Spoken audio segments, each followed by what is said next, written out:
Hi everyone, my name is Daniele Nunziata. I'm a stipendiary lecturer in English literature here at St Anne's College, University of Oxford. I teach Victorian and modern literature with a particular focus on postcolonial writing and theory, and I examine the ways in which those fields have changed over the course of the past 2 centuries. For today, however, I'll be focusing on some of my research, and I'll be speaking about my new book, Colonial and Postcolonial Cyprus, Transportal Literatures of Empire, Nationalism and Sectarianism. The book was published by Palgrave Macmillan, and it's based partly on my DPhil research completed here at the University of Oxford. The book was launched in an event hosted by the Oxford Comparative Criticism and Translation Research Group, also known as OCCT, based here at the college. For the launch, I was interviewed by my colleague and fellow author, Dr. Eleni Philippou. I want to spend some time today very briefly introducing the book and sharing some of its insights with you. The monograph researches the literary history of Cyprus before and after its independence from the British Empire. Cyprus is an island in the Eastern Mediterranean, in between Africa, Asia and Europe. As such, it's often referred to as being part of the so-called Middle East, i.e. the middle point where those 3 continents meet. Due to this geographic position, Cyprus has repeatedly been referred to as a strategic location, and as a result, it was occupied by the British Empire from 1878 until 1960. Despite 1960 being the year of independence, the UK maintains 2 sizable military bases on the island, the British overseas territories of Agadiri and Vigelia. In addition, after the island gained independence, intercommunal conflict broke out between Greek speakers and Turkish speakers, still feeling the impact of British divide and rule politics from the preceding decades. These tensions culminated in the events of 1974, leaving the island divided by a buffer zone which wasn't even partially opened until 2003. Most Turkish speakers now live in the north of the island, while most Greek speakers live in the south. Thousands became refugees during this middle part of the 20th century. The purpose of my research was to investigate how this political and cultural history has been adapted into literary representations. I asked questions about how writers related to Cyprus depict the island's past and attempt to predict its future. I examined their choices in language, form, genre, and translation. And in particular, I do so through the lens of postcolonial literary studies, to observe the ways in which Cypriot history aligns with established theories of the discipline, while also offering contextual differences which force us to reconsider the assumptions of postcolonial studies. While some postcolonial theories examine the model of centre and periphery, such as the relationship which the British metropole has had and continues to have with a specific colony or post-colony, my book attempts to showcase the ways in which Cyprus has a centre-periphery relationship with 3 metropolitan spaces, the UK, Greece and Turkey. This is because all 3 nation-states were given the role of guarantor power over the island in 1960, the year when it ostensibly gained independence.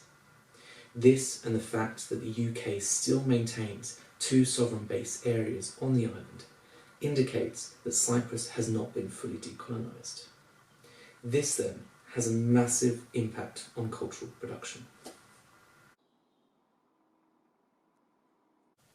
I turn to questions of literary form to understand how these political questions are represented through textual means. Many writers connected to Cyprus use forms of travel writing, but often in ways which modify the conventions of the genre. For this reason, I coined the term transportal literatures when defining writing about Cyprus.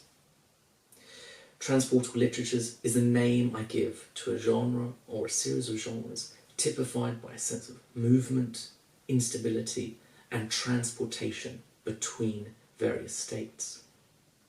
Importantly, I compare how the kinds of privileged movements enacted by British colonial writers is very different from the forced movements of Cypriot refugees from the 1950s until the 1970s. And it's the opposite of the lack of movement created by the line of division between ethno-linguistic communities living in the north and the south. In other words, the movement of British colonisers is the antithesis of the non-movement experienced by displaced Cypriots unable to return to their ancestral homes.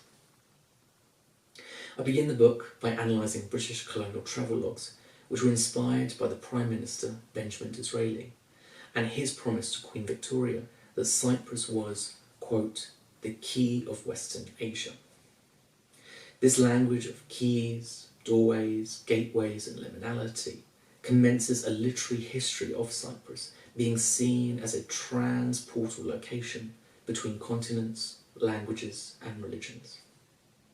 This is evident in the Orientalist travellogues of Esme Scott Stevenson, Samuel Baker and Lawrence Durrell, who was writing during the time of the colonial violence of the 1950s. I then analysed Cypriot writers of the mid-20th century, including Tana Beybars and Kostas Montis, who used transportal modes of prose to write back to British imperial discourse. Subsequently, I explored the literature composed by contemporary Cypriot writers who used their works to challenge both British colonialism and the various nationalist forces making claims on the island today. They used transportal modes to represent the trauma of Cypriot refugees and to destabilise fixed distinctions between Cypriots based on language or religion or gender or national identity. These authors include Aida Mehmet Ali, Yanis Papadakis, Nora Najarian, and the two poet siblings Mehmet and Neshe Yashin. The book therefore examines literary practices from the late 19th century until only a few years ago. Embedded within this analysis is discussion of language. The two official languages of the Republic of Cyprus are the standardised forms of Greek and Turkish. In addition, Cypriots in their everyday life also speak Cypriot Greek, also known as Kypriaka, Cypriot Turkish, also known as Kıbrıslıca, Cypriot Arabic, also known as Sana, and or Armenian. English also continues to have an important influence over the island, both as the former official language of the Crown Colony of Cyprus and as the international auxiliary language across the globe. I ask why some Cypriot writers compose their works in English rather than, say, Greek or Turkish, to understand how they aim to open up readership to people living on the so-called other side of the buffer zone. This often involves writers performing acts of self-translation in order to come to terms with whether they see themselves as producing Cypriot literature for a pan-Cypriot audience, or whether they see their writing as belonging to other, maybe national or linguistic, categories of cultural production. Most of the authors I discuss want to use their transportal forms of literature to push against the boundaries of the line of division, which separates Cypriots along ethno-linguistic lines. A line of division which has been complicit in sectarian violence for decades. It was vital that my research project included Cypriots who speak Greek and Turkish and Armenian, and to listen to voices from the island's different linguistic communities, which are deeply interconnected, but often severely divided. I conclude by showing the points of commonality between contemporary Cypriot authors who use their transportal texts in interrelated ways to combat empire, nationalism, and sectarianism. Hopefully, this book will add even more attention to Cyprus within pre-existing post-colonial literary studies. I'll leave my introduction here. I hope you found it interesting. If you want to learn more about the book, there's plenty of information on both the Palgrave Macmillan and the Springer official websites. You can also find more information on the OCCT and the St. Anne's websites. Thank you very much for listening. Teşekkür ederim.